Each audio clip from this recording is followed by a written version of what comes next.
Hello everyone, তো তোমরা সবাই কেমন আছো? আশা করছি তোমরা সবাই ভালো আছো। আমিও কিন্তু খুব ভালো আছি। তো চলো শুরু করা যাক আজকের নতুন ভিডিওটা। খাওয়া দাওয়া কিন্তু আজকে সারাদিনের মতো এখন হলো। আমি এখন এই যে ভয়েস ওভার দিচ্ছি, প্রায় 8টা বেজে গেছে, 8টা বাজতে 8 মিনিট বাকি। এখন আমি খেলাম, খেয়ে তারপর এই যে আমি ভিডিওতে ভয়েস দিচ্ছি। সকালে খেয়েছিলাম, সুমন একটু ভাত রেখে গিয়েছিল থালায়, তো সেই ভাতগুলো আমি খেয়েছিলাম। তারপরে কিন্তু সারাদিন আমি ভাত খাইনি, জানি না কেন আমার খেতেও ইচ্ছা হয়নি। হয়তো সারাদিন একা থাকি, সেই জন্য হয়তো একা আর খেতে ইচ্ছা করে না, হবে হয়তো সেটাই।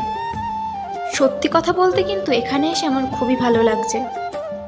আর আজকে কি হয়েছে সেটা তোমাদের সঙ্গে শেয়ার করব। চলো। আমি তো বেশ ঘুমিয়েছিলাম, হঠাৎ করে দেখি দরজার মধ্যে আওয়াজ হচ্ছে। তখন বাজে 6:45। তো তখন সুমনেরও আসার কথা নয়, তো আমি ভাবলাম হয়তো পাশের ফ্ল্যাটের দরজার আওয়াজ হচ্ছে। তো আমি ঘুমিয়েছিলাম, তো হট করে দেখলাম একটা পায়ের আওয়াজ। তো পিছন ঘুরে দেখতেই দেখলাম সুমন এসছে। সত্যি ঘুমের মধ্যে মনে হচ্ছিল হয়তো আমি স্বপ্ন দেখছি, কারণ আমি ঘুমিয়েও বেশ কিছু স্বপ্ন দেখছিলাম।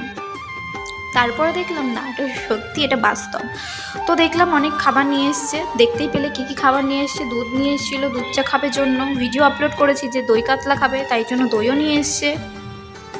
তো আমি কিন্তু এই প্রথম দই কাতলা রান্না করব, রান্না করা হয়ে গেছে। আমি বললাম প্রথম এই যে আমি খেয়েছি, আমার না একটু ভালো লাগেনি। সুমন বললো তো ঠিকঠাক আছে, হয়তো মন রাখার জন্য বলেছে, কিন্তু আমার কিন্তু একদমই ভালো লাগেনি। এর থেকে আমি এমনি হয়তো হালকা করে একটু ঝোল রান্না করলে বেশি ভালো লাগতো। তো তোমরা কি দই কাতলা খেতে ভালোবাসো? আমাকে একটু কমেন্ট করে জানিও তো। আর তোমরা আমার ভিডিও কে কোথা থেকে দেখছো সেটাও জানাতে কিন্তু একদমই ভুলো না। তো ভিডিওটা ছিল এই পর্যন্ত, দেখা হবে কোনো নেক্সট ব্লগে। আমার ভিডিওগুলো ভালো লাগলে অবশ্যই লাইক কমেন্ট শেয়ার করতে একদমই ভুলবে না। আর আমার ইউটিউব চ্যানেলটা ফেসবুকে লিঙ্ক দেওয়া আছে, অবশ্যই ভিজিট করে আসবে। আর সাবস্ক্রাইব করতে কিন্তু কেউ ভুলবে না। আমার ইউটিউব চ্যানেলে কিন্তু ফানি ভিডিও আছে, তো কেউ কিন্তু ভুলো না সাবস্ক্রাইব করতে, ভিজিট করতে। তো চলো দেখা হবে নেক্সট ব্লগে, টাটা।